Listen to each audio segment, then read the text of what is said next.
Assalamualaikum warahmatullahi wabarakatuh. Perkenalkan, nama saya Siti Nurhalija. Saya mahasiswi dari Institut Agama Islam Darussalam Martapura.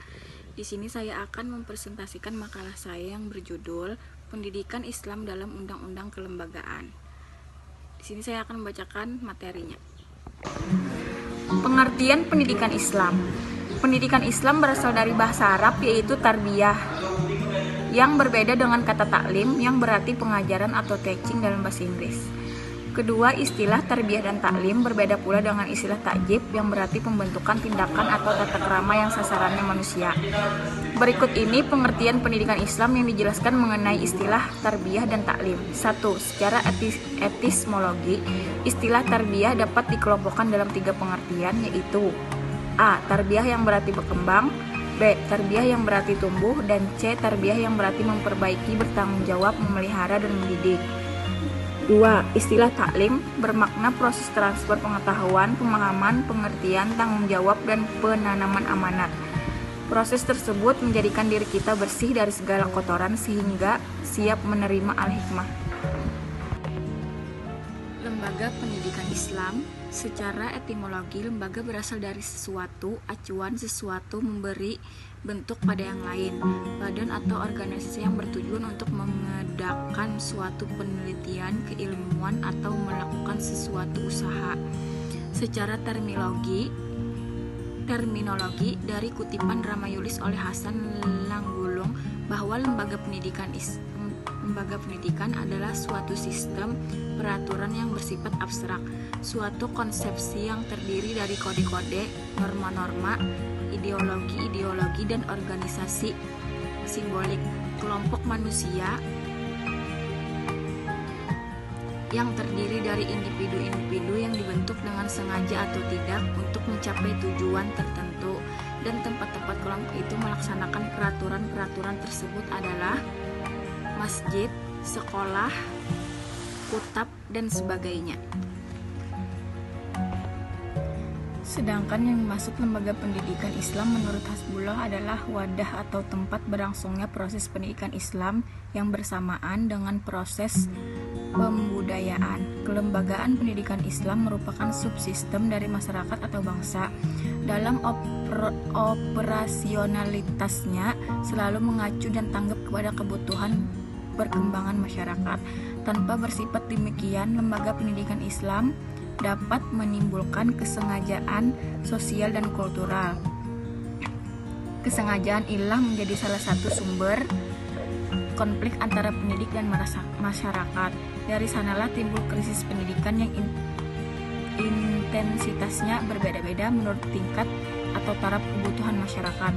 Oleh karena itu, lembaga-lembaga pendidikan Islam harusnya sesuai dengan tuntutan dan aspirasi masyarakat, sebab tanpa memperhatikan hal tersebut, barangkali untuk mencapai kemajuan dalam perkembangannya agak sulit. Lembaga pendidikan Islam menurut Undang-Undang Nomor 20 Tahun 2003. Menurut Abdul Halim Subahar, perjalanan sejarah pendidikan Islam di Indonesia hingga saat sekarang ini telah melalui 3 perioderisasi. Pertama, periode awal sejak kedatangan Islam ke Indonesia sampai masuknya ide-ide pembaharuan pemikiran Islam awal abad ke-20. Periode ini ditandai dengan pendidikan Islam yang terkonsentrasi di pesantren, dayah, surau, atau masjid, dengan titik fokus adalah ilmu-ilmu agama yang bersumber dari kitab-kitab klasik. Periode kedua, periode ini telah dimasuki oleh ide-ide pembaharuan pemikiran Islam pada awal abad ke-20.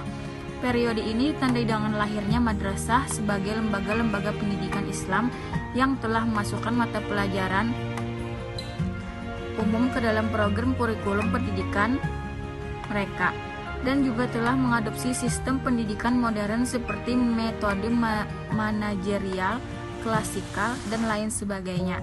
Ketiga, pendidikan Islam telah terintegrasi ke dalam sistem pendidikan nasional sejak lahirnya UU No. 2 tahun 1989, dilanjutkan pula dengan UU No. 20 tahun 2003. Dalam Undang-Undang Nomor 20 tahun 2003 dijelaskan mengenai ketentuan yang berkaitan dengan institusi pendidikan Islam.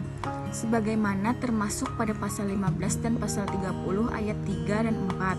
Dinyatakan bahwa pendidikan keagamaan dapat diselenggarakan pada jalur pendidikan formal, non-formal, dan informal.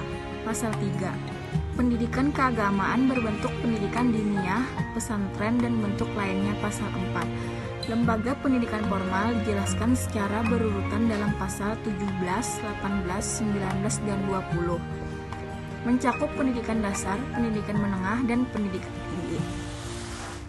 Lembaga pendidikan nonformal dijelaskan dalam pasal 26 ayat 4. Lembaga pendidikan informal dijelaskan dalam pasal 28 ayat 3.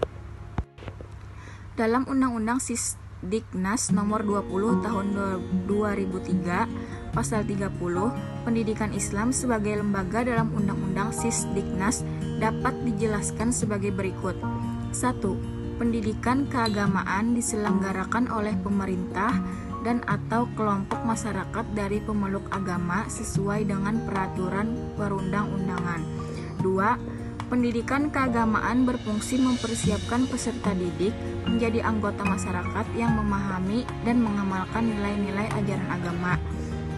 3. Pendidikan keagamaan dapat diselenggarakan pada jalur pendidikan formal, non-formal, dan informal. 4. Pendidikan keagamaan berbentuk pendidikan diniyah, pesantren, pasraman, pabhaja, samanera, dan bentuk-bentuk lain sejenisnya. Sekian presentasi dari saya ucapkan terima kasih. Mohon maaf apabila ada kesalahan. Wassalamualaikum warahmatullahi wabarakatuh.